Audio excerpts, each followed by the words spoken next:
एक एमएलए चंद्रशेखर आजाद का भी भेज के देखो।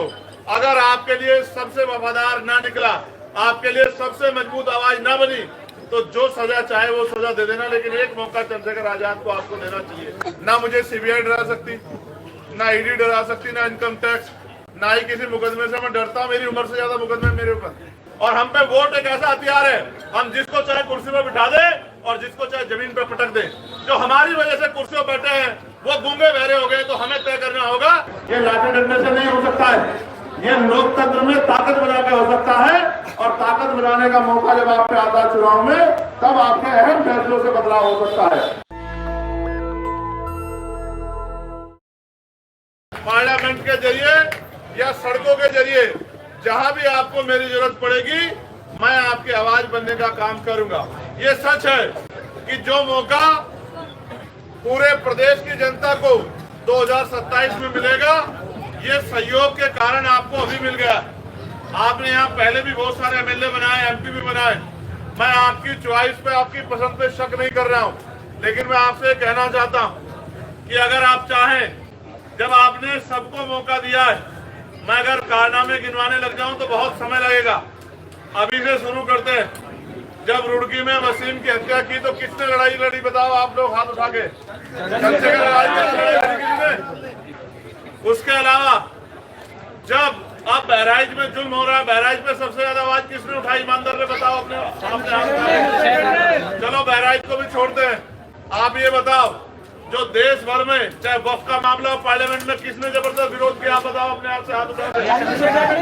आप ये बताओ, कोई ऐसा विषय बताओ, चाहे मौलाना 7 साल का मामला हो, चाहे तबलीगी जमात का मामला हो, चाहे एनआरसी का मामला हो, कहीं मैंने आपको अकेले छोड़ा? नहीं। कहीं आपको कमजोर पड़ने दिया? नहीं। कहीं आपकी आवाज को कमजोर किया? नहीं। मैंने हमेशा अपनी जिम्मेदारी निभाई। मैं मीरापुर में आपसे मदद मांगने आया। तेवड़ा के लोगों, तेवड़ा में ना पूरे क्षेत्र में नाम है तेवड़ा का। मैं तेवड़ा के लोगों से पूछना चाहता हूँ, इस एक चुनाव से ना मुख्यमंत्री की कुर्सी गिर रही है, ना मुख्यमंत्री बदला जा रहा है। बदला जा रहा है क्या? नहीं। लेकिन एक मौका चंद्रशेखर आजाद को मिलना चाहिए, नहीं मिलना चाहिए, आप बताओ। या तो मेरा दोस्त बताओ, या फिर मुझे बताओ कि मेरे काम में कोई कमी है। नहीं। और अगर मेरा दोस्त भी कुछ नहीं है और मेरे काम में भी कमी नहीं है, तो मैं आपसे पूछना चाहता हूँ, चुनाव जीतने के लिए समीकरणों की जरूरत है या नहीं है, बताओ। यहाँ जिन पार्टियों से मुकाबला आप भी जानते हो, आप बताओ बेस वोट यहाँ किसके पास है ईमानदारी से? उसके प्लस के बगैर जीत सकते हैं क्या? नहीं। तो अगर वोट खराब करना है तो कोई परेशानी नहीं है। अगर जीतना है, इस भारतीय जनता पार्टी की तानाशाही कुर्सियों को दफन करना है, इनके ताबूत में आखिरी कील ठोकना है, ये जुल्म जाति की लड़ाई को बंद करना है और हक इंसाफ के साथ, इज्जत के साथ जीना है, तो फिर आपको अपने फैसले जिम्मेदारी से लेने पड़ेंगे। आप ये जानते हो, जब तक दलित, पिछड़ा, मुसलमान, किसान, मजदूर, नौजवान, गरीब तबका एकजुट नहीं होगा, इन पूंजीपतियों की सत्ता में बैठी सरकार को हम लोग हरा नहीं सकते हैं। मैं आपसे मदद मांगने आया हूँ तेवड़ा के साथियों, और तेवड़ा से नहीं मांग रहा हूँ, पूरे मीरापुर के लोगों से मांग रहा हूँ। एक मौका जहाँ एक 100 एमएलए बैठे दूसरी पार्टियों के, एक एमएलए चंद्रशेखर आजाद का भी भेज के देखो। अगर आपके लिए सबसे वफादार ना निकला, आपके लिए सबसे मजबूत आवाज ना बनी, तो जो सजा चाहे वो सजा दे देना, लेकिन एक मौका चंद्रशेखर आजाद को आपको देना चाहिए। और रही बात लड़ाइयों की, तो मैं आज भी लड़ाई लड़ रहा हूँ, कल भी लड़ाई लड़ूंगा, और जब तक जीऊंगा लड़ाई लड़ूंगा, क्योंकि मैं जानता हूँ कि बिना लड़ाई लड़े कुछ मिलने वाला नहीं। और मैं किसी चीज की परवाह नहीं करता, क्योंकि मेरे पास होने के लिए कुछ नहीं है। ना मुझे सीबीआई डरा सकती, ना ईडी डरा सकती, ना इनकम टैक्स, ना ही किसी मुकदमे से मैं डरता हूँ। मेरी उम्र से ज्यादा मुकदमे मेरे ऊपर। और मैंने गोली भी खाई है। गोली इसलिए खाई है क्योंकि ये मुझे रोक नहीं सकते, ना मुझे डरा सकते। मैं आपसे कहना चाहता हूँ, अगर चाहते हो कि इस तानाशाही ताकतों को, सांप्रदायिक ताकतों को जवाब दिया जा सके, तो फिर अपने बच्चों के भविष्य का ध्यान रखते हुए आपको समझदारी से फैसले लेने पड़ेंगे। ये पिछलग्गू बन के काम नहीं चलेगा। आपने तो पहले भी वोट दी थी। आज जो जुल्म हो रहा है आपके बराबर में बुढ़ाना में, हो रहा है नहीं हो रहा है, बताओ। हो रहा है नहीं हो रहा है, बताओ। रोक पा रहा है कोई?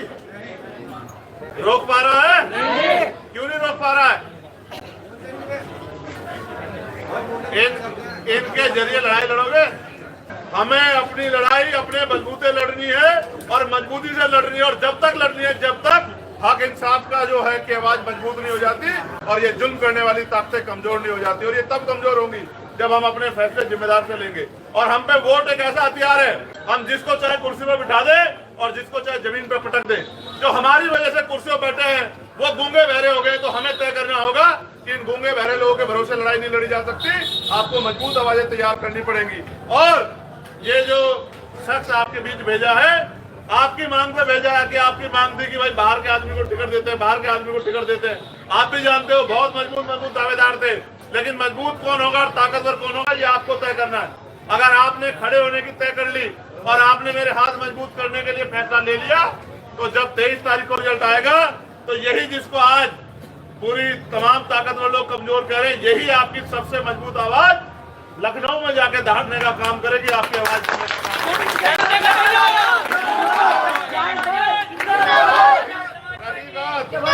रही बात मेरी, तो याद रखो कि मेरा जन्म ही जुल्म जाति के खिलाफ बगावत के लिए हुआ है, और वो ताकत नहीं बनी जो मुझे रोक दे, कमजोर कर दे। ये चुनाव इसलिए होते हैं कि हम चुन सके कि हमारे लिए सबसे अच्छा आदमी कौन है, जिसको जिस जिम्मेदारी के साथ हम भेज रहे हैं वो उस जिम्मेदारी को निभाए। आज जो हालात है सांप्रदायिकता के, नफरत के, गुंडागर्दी के जो हालात हैं, कहीं ना कहीं इसके जिम्मेदार हम भी हैं। अगर हमने जिम्मेदारी से फैसले लिए होते और हमारे पास मजबूत आवाजें होती, कहते हैं ना नेता के पीछे लोग चलते हैं, तो मुझे लगता है किसी की इतनी ताकत नहीं होती कि वो जुल्म कर पाए। और मैं आपको भी आगाह करना चाहता हूं, मैंने ये बात वहां कही थी जब मैं जनसभा में आया था मोहना में, कि वो आपको उकसाने का काम करेंगे, वो आपको कोशिश करेंगे कि आप सड़कों पे आ जाओ और फिर वो आप पे जुल्म करके मुकदमा लिख के आपको जेल भेज सके। मैं आपसे कह रहा हूं, जहां भी नाइंसाफी होगी आप चैन से बैठ के घर में अपने काम करो, अपने रोजगार करो। इस लड़ाई को लड़ने के लिए चंद्रशेखर आजाद है। मैं आपको बहुत जिम्मेदारी से कह रहा हूं, मैं नहीं चाहता कि आप उनकी साजिशों के शिकार हो जाओ। आप चैन से बैठ जाओ। अगर कोई अपराध करेगा तो उसको कोई बचा नहीं सकता है, वो जेल जाएगा। मैं आपको कह रहा हूं, मैं किसानों को भी कह रहा हूं, आप बताओ किसानों को अभी भी गन्ने के दाम मिल रहे हैं सही? क्या मिल से पैसा मिल रहा है समय पे? सबके होते नहीं मिल रहा है। मगर मैं आपको जिम्मेदार से कह रहा हूं, थोड़ी सी ताकत बढ़ाओ। आप मेरे यहाँ चले जाना, नगीना में एक मील बची है, बिलाई मील, जिसका पैसा लेट होगा उनको भी मैंने कह दिया कि अगर ज्यादा लेट हुआ तो मील के लगेगा ताला और तुम लोग बैठोगे सब मील के बाहर। ये बात याद रखना, मील होगी बंद। मगर मैं आपको कह रहा हूं, किसानों की लड़ाई हो, पढ़े लिखे नौजवानों की लड़ाई हो, रोजगार की हो, महंगाई के खिलाफ हो, या ये जो धार्मिक तौर पर जो है अपमान करना या हिंसा करना या कमजोरों को सताने की जो मुहिम चली है, इसका आज करो अंत या 10 साल बाद करो या 20 साल बाद करो, आपको करना ही पड़ेगा। और इसका एक ही तरीका है, ये लाठी डंडे से नहीं हो सकता है, ये लोकतंत्र में ताकत बना के हो सकता है। और ताकत बनाने का मौका जब आप पे आता है चुनाव में, तब आपके अहम फैसलों से बदलाव हो सकता है। मैं आपसे मदद मांगने आया कि न सरकार गिर रही है न सरकार बन रही। गिर तो नहीं रही सरकार इस चुनाव में और बन भी नहीं रही, लेकिन एक उम्मीद जरूर तैयार हो जाएगी कि अब आपके लिए लड़ने वाला एक आदमी है जो मैदान में है, उसकी मदद करने वाले बहुत सारे लोग हैं। मेरी ताकत बढ़ेगी तो हर कमजोर की ताकत बढ़ेगी, मेरी ताकत बढ़ेगी, आजाद समाज पार्टी की ताकत बढ़ेगी तो आपकी ताकत बढ़ेगी, और आपकी ताकत बढ़ेगी तो कमजोरों के ऊपर होने वाला जुल्म रुकेगा। मेरी बात को आप याद रखना। बहुत सब कुछ रह गया है यहाँ तक, लेकिन पार्लियामेंट हो सड़क, अभी तो चैन से नहीं बैठे। आपको याद होगा उत्तराखंड के लोग कह रहे थे कि भाई चंद्रशेखर क्या करेंगे। मैं था जो 6 घंटे वहां धूप में बैठा रहा, मैंने नहीं देखा था लसीम को, मगर मैंने उसके पिताजी के आंसू जरूर देखे थे, उसकी माँ के बहते हुए आंसू जरूर देखे थे। और मैंने उनसे कहा था कि तेरा एक बेटा चला गया, तेरा दूसरा बेटा हाजिर है, जब तक मेरे भाई को न्याय नहीं मिलेगा मैं चैन से बैठने का काम नहीं करूंगा। मैं अपनी ड्यूटी कर रहा हूँ, मैं आपसे नहीं कह रहा हूँ, यहाँ बहुत नेता है, मैं किसी को बुरा नहीं कह रहा हूँ, क्योंकि मेरा क्षेत्र है, सब वो यही के। मगर मैं सिर्फ आपसे चाहता हूँ कि एक मौका आप चंद्रशेखर आजाद को भी दो। दोगे नहीं दोगे बताओ, ईमानदार में आप उठा के बताओ जो लोग देंगे, वही उठाओ जो ईमानदार से मेरे साथ देना चाहते हैं। ये हक की लड़ाई है, आपको तय करना है कि आप किसकी तरफ खड़े। क्या चंद्रशेखर आजाद को कोई झुका सकता है? बताओ, डरा सकता है, दबा सकता है? अगर मुझे कमजोर करोगे तो आप, और ताकत दोगे तो आप, याद रखना। मुकदमा हो गया, मैं कहूंगा तो ये कहेंगे मैं किसी की बुराई कर रहा हूं। मैं तो ये कह रहा हूँ, आप ईमानदार से बताना, पार्लियामेंट जब चल रहा है, आजम भाई की रिहाई के बाद किसने उठाई पार्लियामेंट में? चला, ईमानदार से बताना। क्यों? मेरा ही भाई है वो, और 37 वालों का भाई नहीं है वो, जिसके लिए पूरी जिंदगी लगा दी, एक एक वोट मांग के आपके आगे आपकी ठोडियां पकड़ पकड़ के आपको समझा के जिसकी ताकत बना के दी, क्या उनका अधिकार नहीं रखता था? आज वो किसकी वजह चुन से रहे? ईमानदार से बताओ। आप समझो उनकी एक ही वो थी कि उन्होंने वो यूनिवर्सिटी बना दी आपके बच्चों के पढ़ने के लिए। अगर अपने लिए कोई बहुत बड़ी बिल्डिंग या अपने लिए कोई उद्योग बनाया होता तो कोई मुसीबत नहीं आती। आपके बच्चों की पढ़ाई के लिए, तालीम के लिए यूनिवर्सिटी बना दी, इसलिए सारे जुर्म देखने पड़ रहे हैं। मैं आपसे कह रहा हूँ, ये मौका है आप पे, उनको भी सबक सिखाने का, कि गुलाम नहीं है। ये उनको बताने का मौका है कि गुलाम नहीं, हम अपने फैसले खुद ले सकते हैं। और मैं आपसे दूर नहीं हूँ। क्या सहारनपुर में, मुजफ्फरनगर में कोई दूरी है? दूरी है भाई?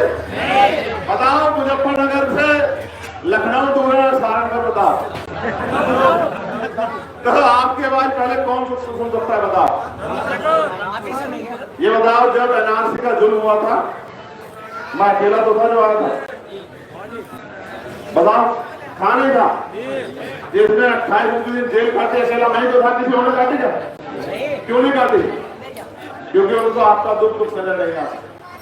मैं आपसे कह रहा हूं, चाहे वक्त का मामला हो या बहराइच का मामला हो या बुढ़ाना का मामला हो, जहां भी किसी के साथ नाइंसाफी किसी भी जाति दरखास्त की, मैं पूरी जी जान लगा के अपने लहू का आखिरी खतरा लगा के उसकी लड़ाई लड़ने काम करूंगा, उसको इंसाफ दिलाने काम करूंगा। और मैं आपसे जाहिद भाई के लिए मदद मांग रहा हूं, एक बार मजबूत से आवाज में बता दो कि जाहिद भाई की मदद करोगे नहीं करोगे?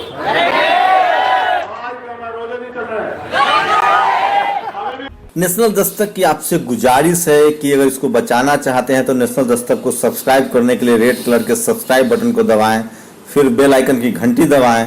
नेशनल दस्तक को बचाने के लिए बहुत जरूरी है कि हर खबर को शेयर करें, लाइक करें, कमेंट जरूर करें।